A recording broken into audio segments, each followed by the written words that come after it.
are off. Kansas State versus Saginaw Valley.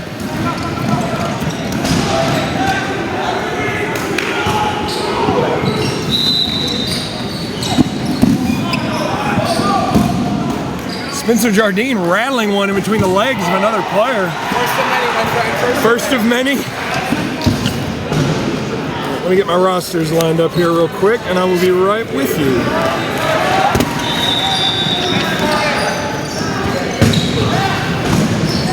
Corey, all day, all day.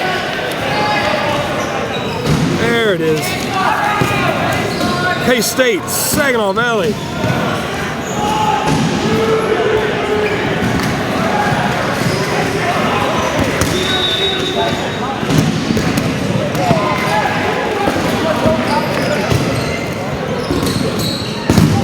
Now what you might see in this game is something a little different than some of the other ones, because traditionally these are two very aggressive teams.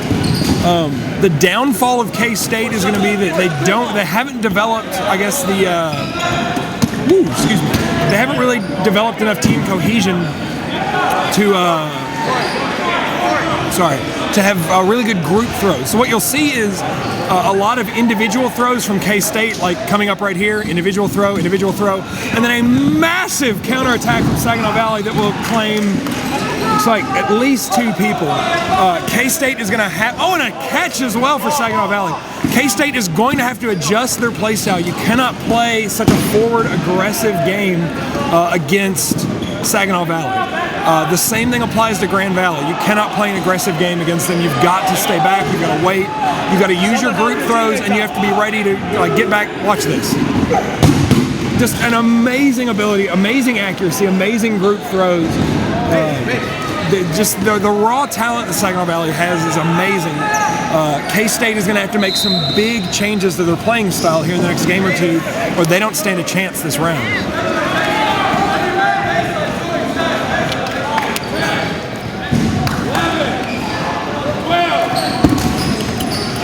Another hit for Saginaw. Another hit for Saginaw. It seems like almost every single time. And another hit for Saginaw. Oh wow. And I can't even keep up with the rosters. People are going out so quick. Number 13, Poplinski, the very diminutive little player. Very quick to move up and down the court.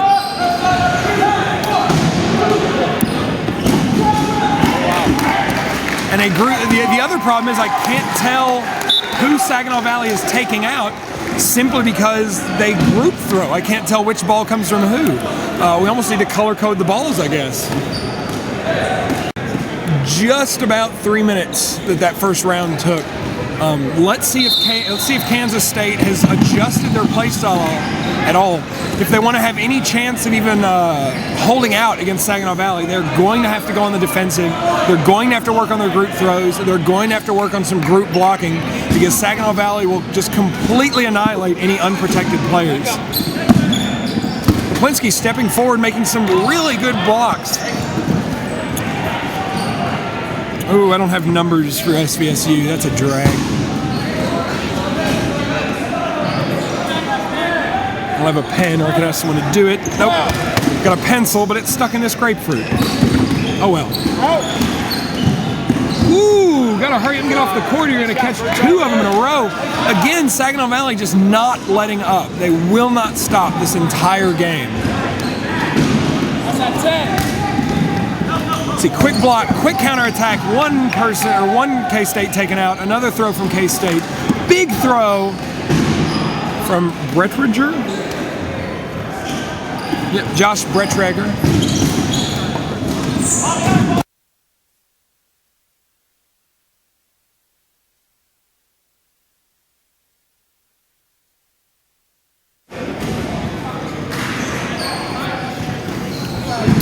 Apologize in advance for not being able to go very well commentating for SVSU, because I do not have numbers on their roster. Only names. Gotta hurry up and get off the court, buddy. Nice shot, Max. Nice shot.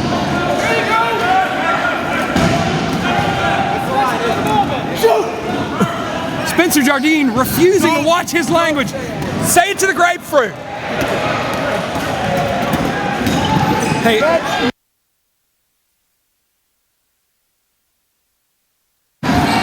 Spencer Jardine, just hilarious, that guy.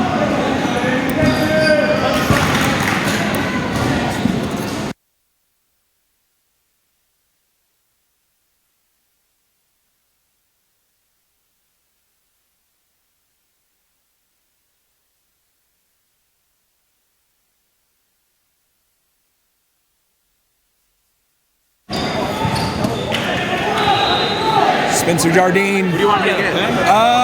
Let's go for that tall, lanky guy in the silver shorts. Let's see if you can take him. They're very soft looking. I bet they're smooth. You want him to tell. I gotta help you. All right, I'm now being joined by a member of Saginaw Valley's team. Please introduce yourself. Jake Butcher. Jake, I'm sorry, what was it? Butcher. Jake Butcher. I'm having big catch from Spencer Jardine. I'm having a little bit of trouble with the commentary here because I wasn't provided with numbers. So the only ones I really know are, of course, Spencer Jardine. So I'm having a little bit of trouble calling. The other thing that I was noticing that I'd kind of like your comment on, it's almost hard to tell who's getting hits for your team because you always group throw. Yep. How do you all practice to get that kind of cohesion with the group throws? In practice, we stress that a lot. If somebody throws alone, we kind of yell at them. You know, okay. It's frowned upon. And we just mainly, in practice, 1, 2, 3, team throw. And usually the team that does that best in practice wins, so we try to carry it to games. Yeah, and what would you say are the 3 fundamental skills that a team has to work on constantly to become successful? Like, what are the things that you have to focus on? Ooh, there we go. Catching wins games. Agreed.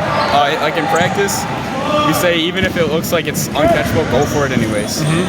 Because worst case scenario, you're out. Best case scenario, the other team's out and you get a player, so it's a 2-player swing. Yeah, definitely. Sure, don't touch the grapefruit. And what else? So we got catching wins games. You got to always go for the catches no matter how improbable they seem. Catching wins champion. That's right. Champion. Spencer, head in the game. Are you supposed to be playing? And then what else would you catch, say? Corey. Game over. Wow. Shadowing. Shadowing's huge. Shadowing. And what exactly do you mean by shadowing? When a guy, you usually have like 3 or 4 guys go up and have about 3 of them throw, and then 1 or 2 doesn't throw, and they block for people to stop the counter. Wonderful. Well, you need to get back in there with your guys. All right. Well, I appreciate it. Send someone else over if you don't mind. It's so hard to tell who's getting hits on your team because, there we go. Because when it seems like you all are always making group throws. I don't see hardly anyone throwing by themselves. No, our main objective is to throw team throw. Yeah. You don't get left up there alone, and you don't run back alone. And I know that the other teammate that was over here a minute ago, I just lost his name. Fogel. We call him Fogel. Fogel? Yep. It was Jake Butcher. Yep. He was saying that one of the other things you all use is something called shadowing. What do y'all mean when you say shadowing? This is where he'll throw, one person will throw, and then we'll have someone with the ball running in front of them. They'll block the ball, and they'll make sure our teammates don't get hit, and if they need be, guard them by throwing the ball they have in their hand. Gotcha. So are those roles, do you already have people picked out that where they have like their dedicated throwers, their dedicated shadowers? We have our throwers, and we have people that are very good at shadowing, have very good head on a swivel, so to say. They are very good at watching where the ball is and being able to defer that ball away. Gotcha. What would you say is the biggest strength that Saginaw Valley has in tournament play? I think it's our ability to really cohere. Everyone knows what everyone's role is. It's really just team bonding. Okay. We're really working on that, and I think that's something we really capitalize on. What would you say is the weakness? What's the thing that your captains are always saying, we've got to work on this, we've got to do this, this is the thing that we need to focus on? What we've been struggling with is like the throwing alone thing, which we've been working on, as you can see. Yeah. It's having someone to throw and throwing with, and having a shadow on the way back, because that's killed us in that earlier games. So it's more because it seems like, obviously Saginaw, known in the league as one of the best teams in the league. So it sounds like fundamentals aren't so much the problem; it's more tactics that are your focus. Yep. Yeah, we practice on our tactics, our specifics like team throwing, shadowing, countering. That's a real big thing we've been working on this year, is countering. Being able to run after those people as they're backpedaling back. Yeah. Now I gotta ask, beating Grand Valley, What was that like? That was epic. That hit home, and that was very cool because they were still a big force, but that was really cool to bring down the Titans. So to say. And we've been saying for years it has to happen eventually. Someone has to take Grand Valley down. Yes. And we were always banking on Saginaw Valley to do it, just because it seemed like every year for the title it was the two of you going for the title. This year it might actually be a three-way. From what we've seen, Central is on top right now. We're picking them apart, finding their flaws, and hopefully we get that in the coming games tomorrow. How much strategy, like do you find yourself doing a lot of strategizing between different teams? For example, do you go into a game against Kansas State differently than you would a game against Grand Valley? I think the first point feels them out, sees how they play, sees how they react, and the next points we regroup and strategize. But I think there's only way to know, to tell how they're going to play is by the first point. And we took our first 2 points. That was what decided it right there. Looks like we got a shot clock violation on Kansas.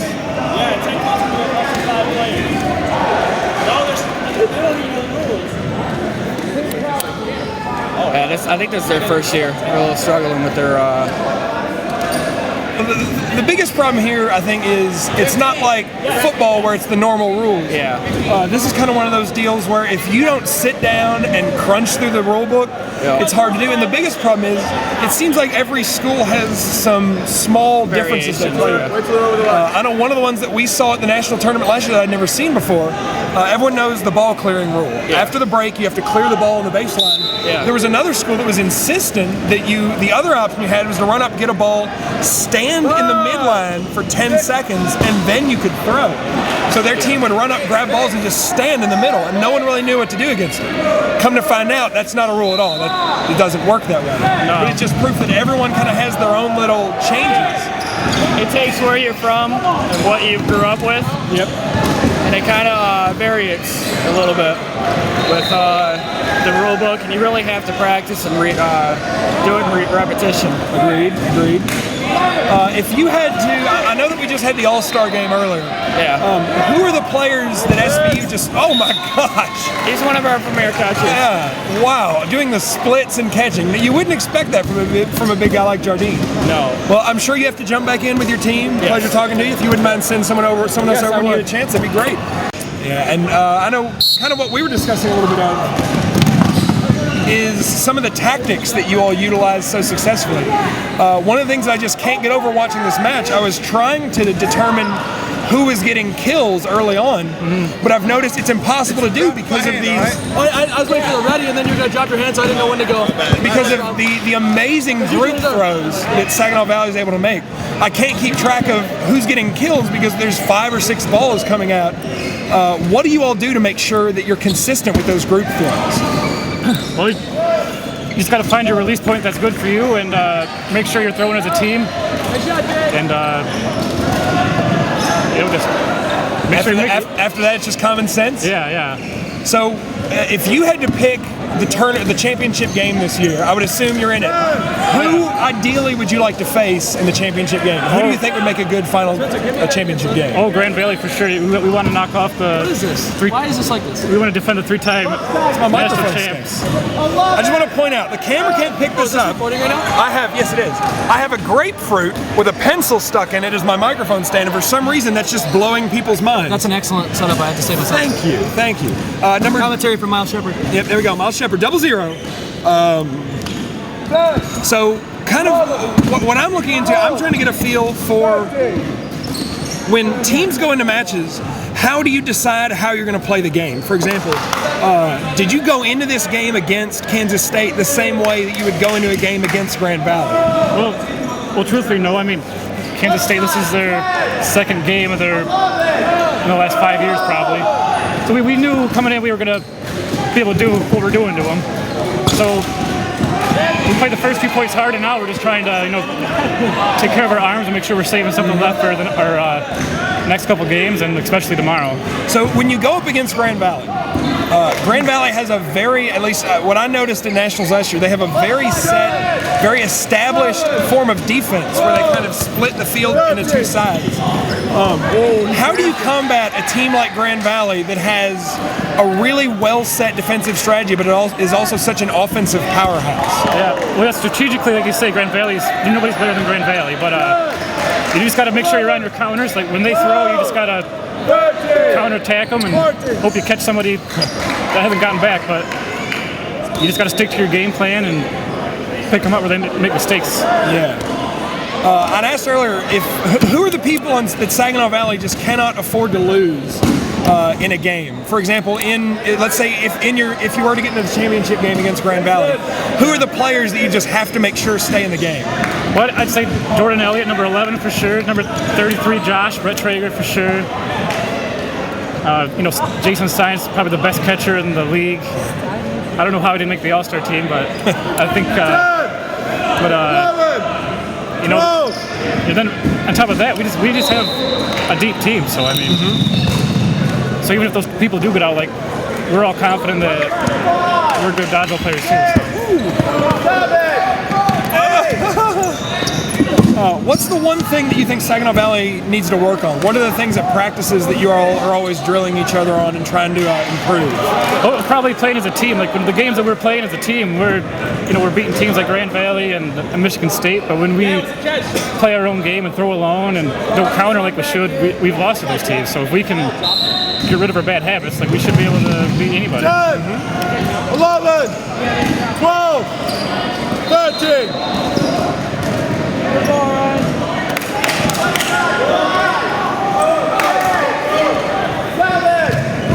All right, we are coming up on the 8-minute mark. 8 minutes left in this first half. More than enough time for Saginaw Valley to stack on another point. Where does the wisdom lie in a game this early? This is your all second game today? This is our first game. First game. So this is your first game. Where does the wisdom lie this early in a 2-day tournament? At what point do you just say, okay, from here on out we're going to coast this game, or do you all ever just start coasting during a game? Well, I guess coasting might not be the word to use. Just we still try as hard as we can. We just might not throw as hard as we can. We're still trying to counter as hard as we can. We do catch as hard as we can. Yeah. We still want to throw our arms out at this point. Yeah, I know one of the tactics that Western makes use of is the captain, Felix Peroni, has a call that he'll make halfway or somewhere during a game saying, from here on out it's catching practice. Yeah. He said you throw to kill the shot clock, but you don't do anything else but catch. And it's a good opportunity to get catching practice against other teams without just flaking off and giving up. Yeah. Oh! Wow, who was that? Stein? Yeah, Jason Stein with a great kill. Jason Stein with an amazing headshot right to the neck. Woo. It hit your ball and you dropped it. Hey guys, that's the referee, not you guys. No. He threw it. It was right here. Well, on a side note, I think one of the things that's keeping dodgeball behind is the lack of good officials. Not saying you guys are doing bad, but just something we've come across through the years I've been in this is. I think the biggest problem, and these officials here, WQ's Captain Felix has been training these guys for weeks. They've been in practices. He's shown them game videos. I think the biggest problem is it's not like other sports. It's not quite as cut and dry. It's definitely difficult. Yeah, we don't have access to replays. We don't have, in this case, the National Tournament, we have one ref per court, which is not ideal. And so, I mean, it happens in professional sports too. Refs make calls that might very obviously be wrong. It's just in this, the rule that we've kind of established is if the ref says it, it's law. Good. Oh! Spencer Jardine trying to make the throw, didn't quite do it. Hey, you're out. You gotta go in the net. He's sitting on the court. He's out.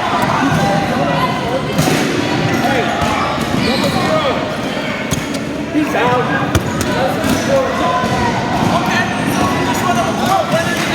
Hey, ref, if they keep yelling back and forth, you need to pause and tell them to cut back. There's zero tolerance on that. Emotions run high. It's a very physical, very aggressive game. I think it has to do with one team not knowing all the rules. All right, I'm joined by the man, the legend, the scooter rider, Spencer Jardine. I've been asking a little bit about Saginaw Valley, and I've heard a lot about your all's tactics and kind of how you prepare for games.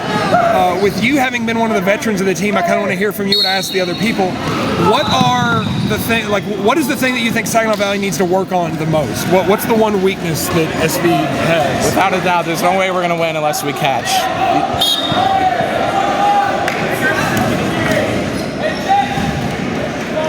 Uh-oh, got a bonus on there? Saginaw Valley with a bonus player. I don't think there's no penalty for that. Man, so. usually we get away with that thing, but I guess the refs caught us that time. Really, Jake? You went. His hand went down, then he put the whistle. I didn't know he was going to blow. Oh, but without a doubt, catching is going to be the number one key. Every team has good throwers, but there aren't a lot of real epic catchers on any team, so. All right, we ready? All right, are we going? It's okay. It's okay, sit down.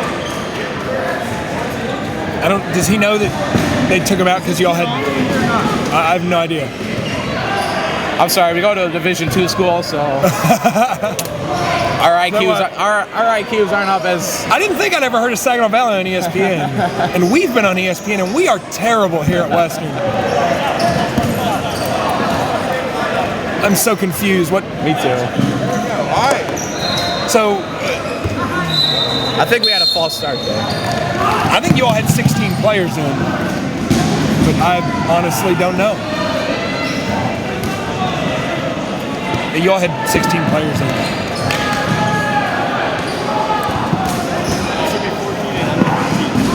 Yeah, I don't even know anymore. Solid throw by Jimmy Curtis. It's the big problem I'm having is I don't have Urals. Do you think you could fill a little bit of that in? I'm having trouble keeping track of the numbers. Hey, Brian's number 3, right? Brian's number 3? Yep. Kaplinski.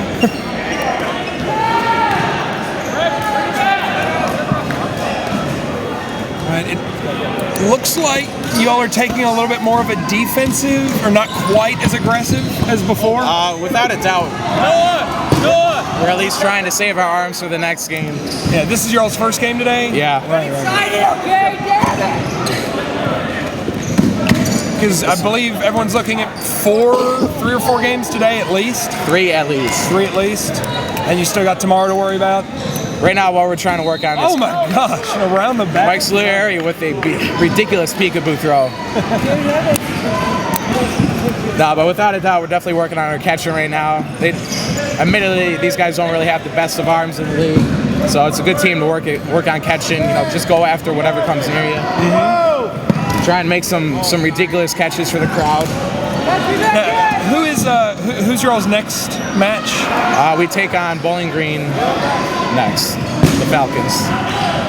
So, for example, if you play a team like Bowling Green or K-State, one of the ones, or like, let's say your next game were to be Grand Valley, how hard would it be? How hard would it be to transition from some point blank? Miles Shepard in there, wrecking people. A lot of it has to do with just the individual psych yourself up. But whenever you see Grand Valley across the court, your heart just starts pumping no matter what. So speaking of Grand Valley, y'all beat Grand Valley. What was that like? Especially for you, having been on the team for so long and every year having to just see them on top. What was it like to finally My freshman year, we went to their place. They had like 500 fans in the crowd, and they whooped us. I think it was 12-0 in my very first dodgeball game ever. And that was when they had, guys like Alex Sukup on the team. That Stokes was, ridiculous back then. And it was just embarrassing. It was 12-0. The next year, it was like 5-0. And finally, 4 years later, to finally beat them at our place, the feeling was amazing. We had over 100 fans there. Parents were there, our teachers were there. And just not just to beat them, but shut them out the way we did was real special. Yeah, I know when we heard the news, we were pretty excited because to have a team that had gone forever and never really even lost a point, and then all of a sudden, get beaten was pretty amazing. Who's our counter? Somebody needs to count for us. Ryan, can you count for us? Count for us? Okay. All right, we got about a minute 45 left. Hey, yell out 1 minute. So at this point, do you push and try to go for the point? Nah, there's really no need right now. I think right now we're just... Number 12 for K-State just not paying attention. He didn't even see it coming. He forgot to protect the McNuggets. Yeah, you got to remember the McNuggets. Right now we're probably just going to let this one go. Yeah, so who is your favorite team to play against? I won't say DePaul because that's pretty cliche. Everyone loves playing DePaul. I mean, yeah, other than DePaul because... I remember a couple years ago we played WKU, and that was a lot of fun. Everyone, it was after a long tournament. Everyone was tired. We had like 4 games, and we kind of just turned into a circus match. Everyone was jumping off each other's backs. We were, doing trick throws. That was a lot of fun. Yeah.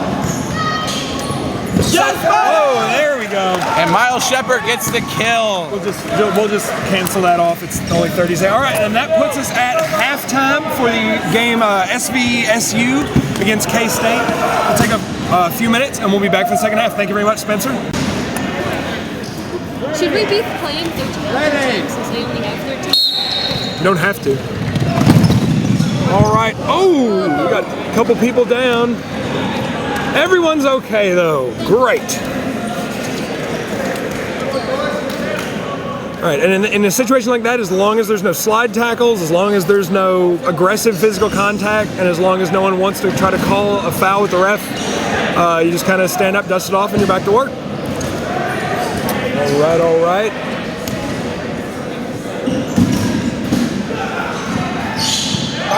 Whoa. First kill of the game goes to K-State. Spencer Jardine just cannoning balls up the left side of the court. Now, having switched sides here will give K-State a very slight advantage for their fast throwers, in that if you throw hard enough, it'll bounce off the concrete wall on the back, and you can return some of your harder throws. The only downside is, what you might have noticed, is K-State only came with 13 players. So they're playing 2 men down. SVSU technically has the option of fielding 13 to start, but it's not required. In a tournament setting, it's not even really encouraged because you need as much practice playing with your full roster as you can. It doesn't make sense to handicap yourself when it's really not necessary.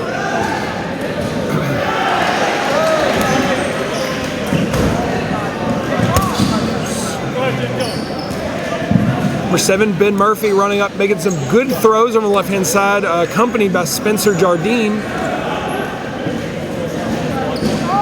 The right side for SVSU being held down. Oh, that hurt a little bit. I got it. Ouch. Right side being held down for SVSU by Jimmy Curtis and Jordan Elliott. Wow, that really hurt, actually.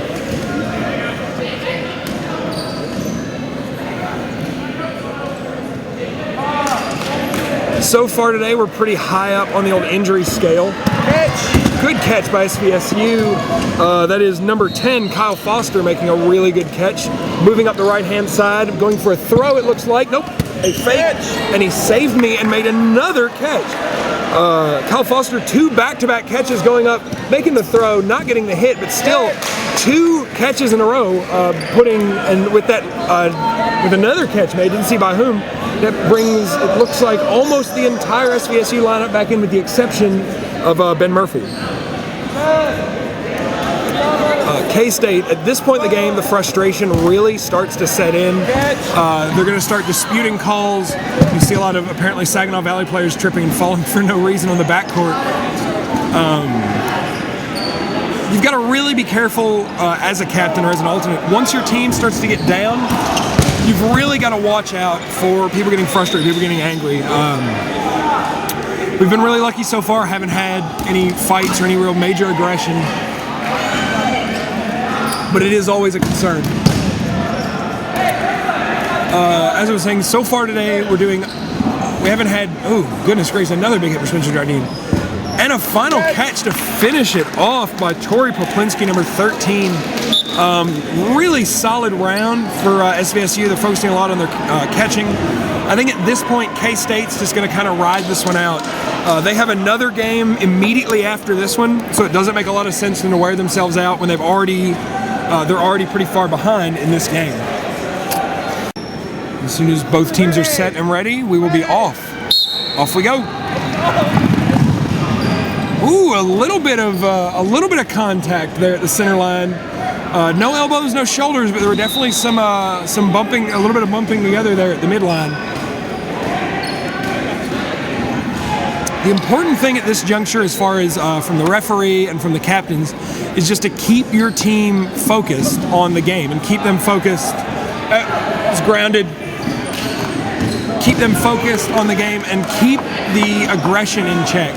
A major concern at any kind of tournament like this is that the aggression is going to go unchecked, and you're going to end up with someone doing something not too awfully intelligent. Ben Murphy taking one to the leg, walking off.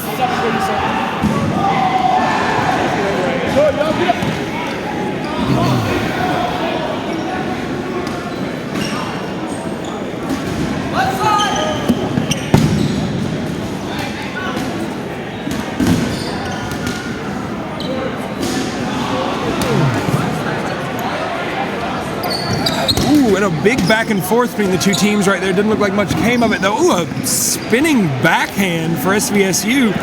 Number 11, Jordan Elliott. Surprisingly accurate for a throw that's usually all power and not much aim.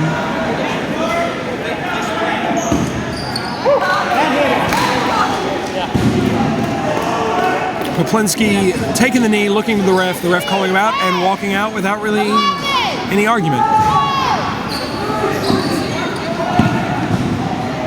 SVSU kind of losing track of the shot clock. They're throwing at the 14-second mark. And another one of these famous SVSU counterattacks. The counterattack doesn't do much, but here on the right-hand side, a good throw made another K-State out.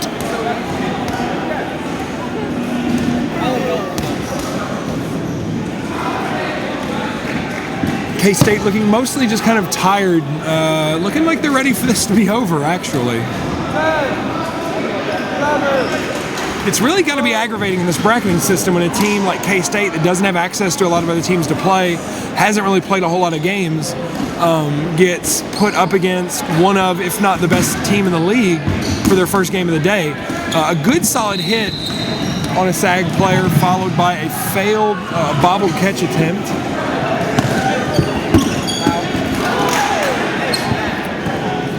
Number 38, Max Seiler, going forward, trying to retrieve a ball, not realizing how close he was to the danger zone and getting hit in the chest, called out by the ref.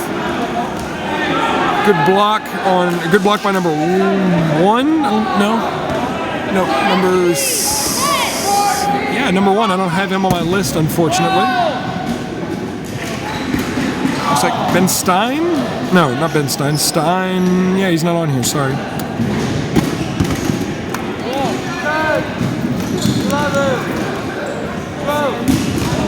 Oh, goodness.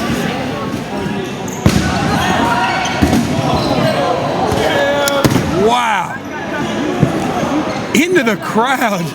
A lot of the crowd deciding to move after that one.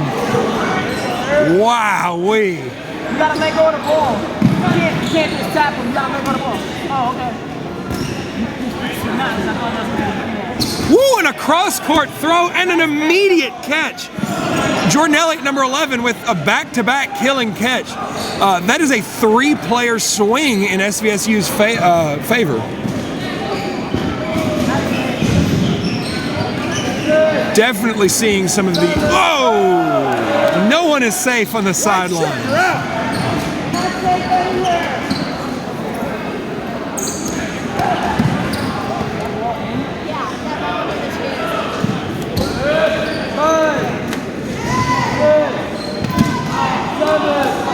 All right, 17 minutes left. Which is good. I'll have enough time to go get... Whoa! Throw by Saginaw Valley, number 17, Jimmy Curtis. Caught by number 71 for K-State, Alex Seward. or the defecate. Oh, another catch attempt. A nice diving catch attempt, but he just couldn't make it. A little bit of profanity, and he's off the court. Behind the back throw by K-State. Spencer Jardine trying to look awesome, failing miserably.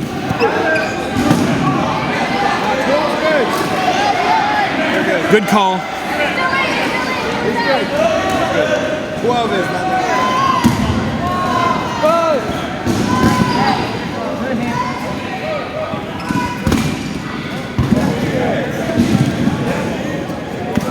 Number 00, Shepard, putting me in critical danger, standing right in front of me. Appreciate that. Okay, he's moved slightly. I feel a little better now. All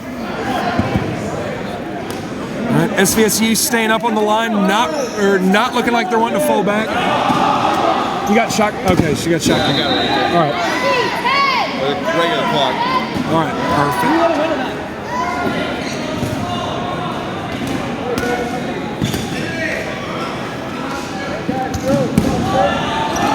Big sideline attack by Shepard, out.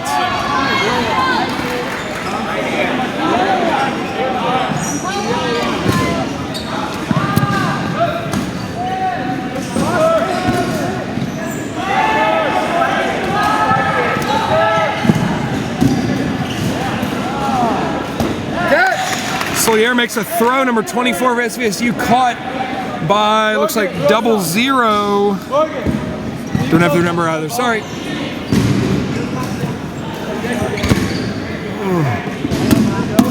Whoa!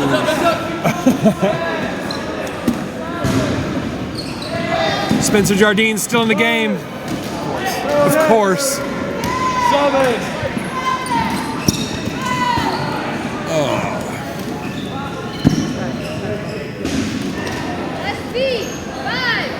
I'm trying to get Felix to join me over here for a little bit.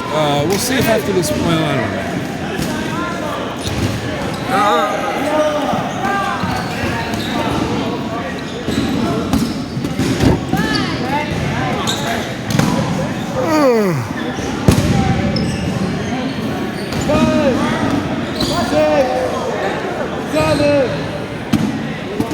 K-State definitely need to do some altering to their jerseys.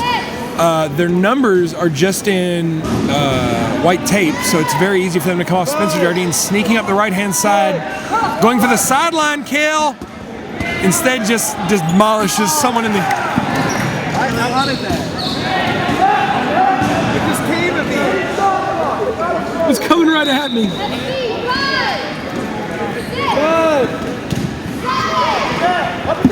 Oh!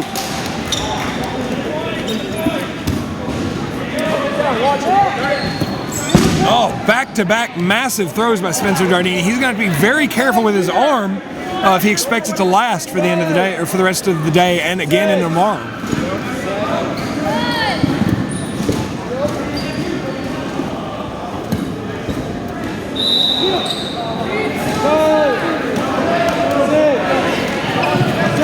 Looks like both teams now on the 10-second shot clock. Oh!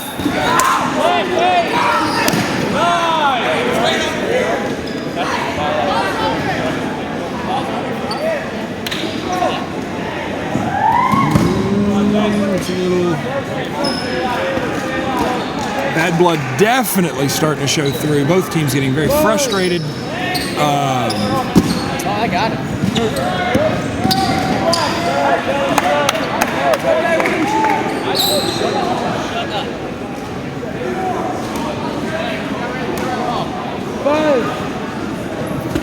Whoa!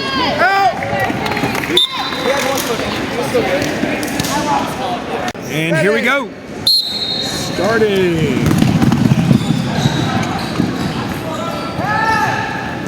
SVSU definitely coming off better on the break there. Let's see who the first throw is going to belong to. Looks like Ben Murphy's moving up. Nope, falling back a wee bit.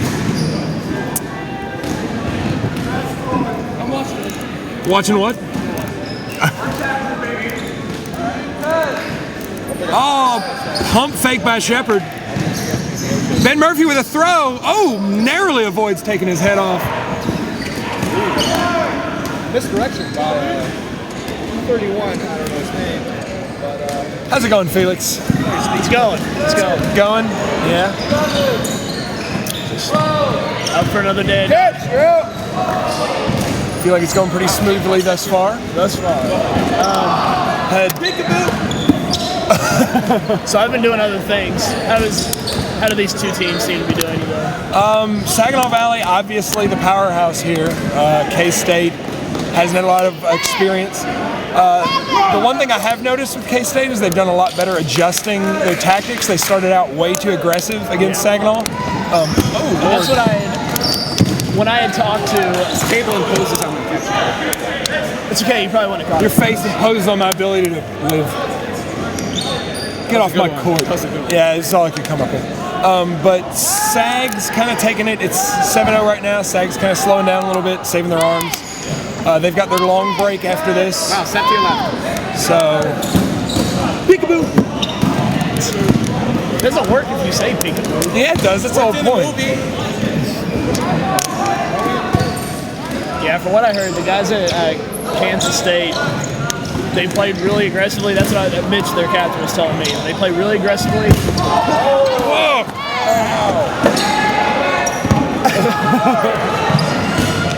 Sometimes things don't always go the way you plan. Anyways, they're really aggressive, and they've been playing for years with a no blocking Yeah, right strategy. where you wanted it, right? Backdoor galore. Yeah, they definitely started off way too aggressive, but they were doing single and double throws. SVSU's counterattacks and the group throws just absolutely dominated them.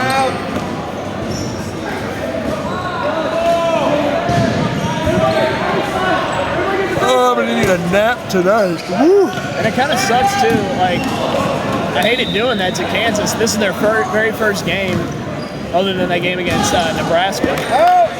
And they're playing probably one of the top 2 or 3 teams. Yeah, that's what I said. I did have a couple of the SVSU guys over here during the first half talking about kind of the tactics they've been using recently and kind of how they're planning for this tournament, their strategy, what they've been working on, what they still need to work on, stuff like that. So, wow. You didn't even try there, Elliot.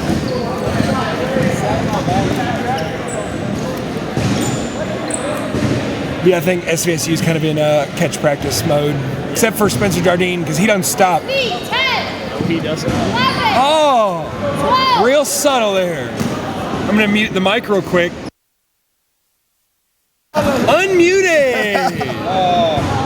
I hope the mute works. And Wait. what have you been to? One of the volunteers is extremely attractive, so I got her number. Talking to her for a while. I didn't mute it, by the way. Huh? It's not muted. Oh. That's fine. It's whatever.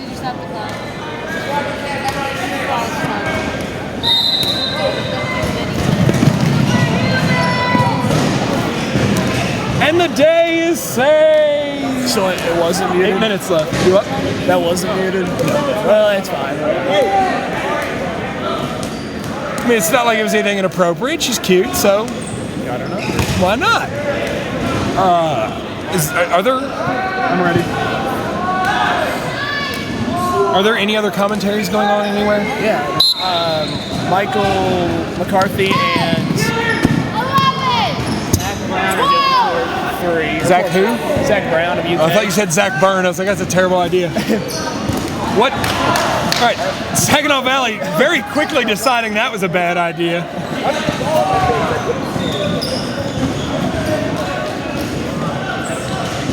Someone about to get on Poplinski's shoulders. What's his name? Tori Poplinski. I didn't realize till I got over here, I didn't have numbers for any of these guys, so I had to like during halftime. 8 minutes left. Right on 8. Ben Murphy just waiting. Oh! He didn't even look like he cared there. Wow, Ben Murphy with an amazing backhanded spin throw.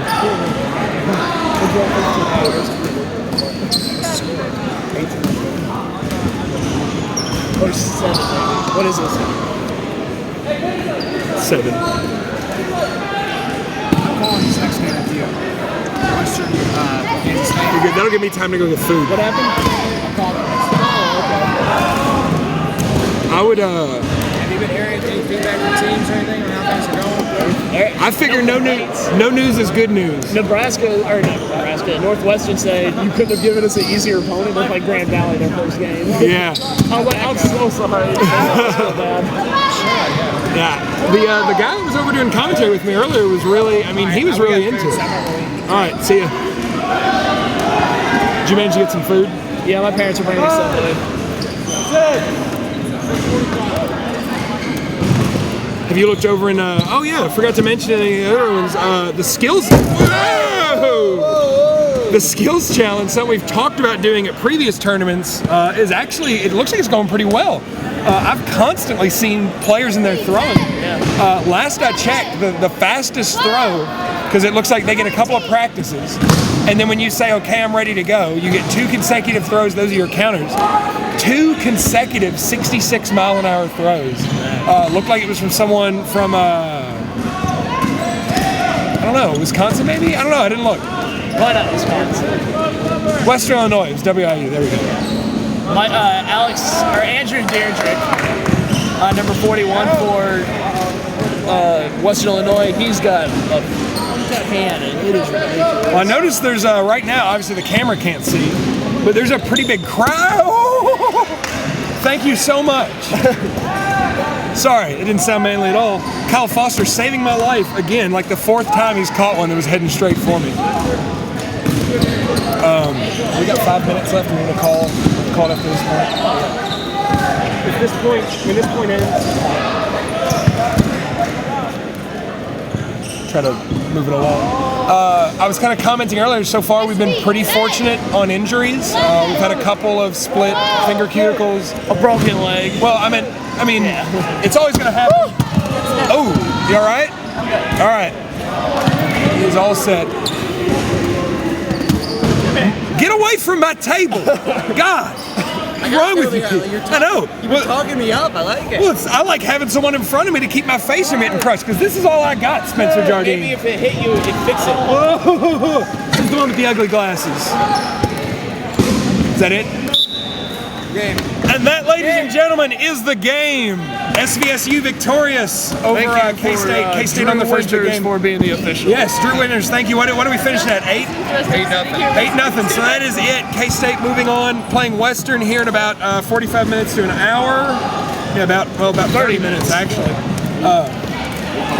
So thank you very much for joining us. We'll have another game here soon. This is Alex Heichelbeck signing off. See you in a little bit. Bye.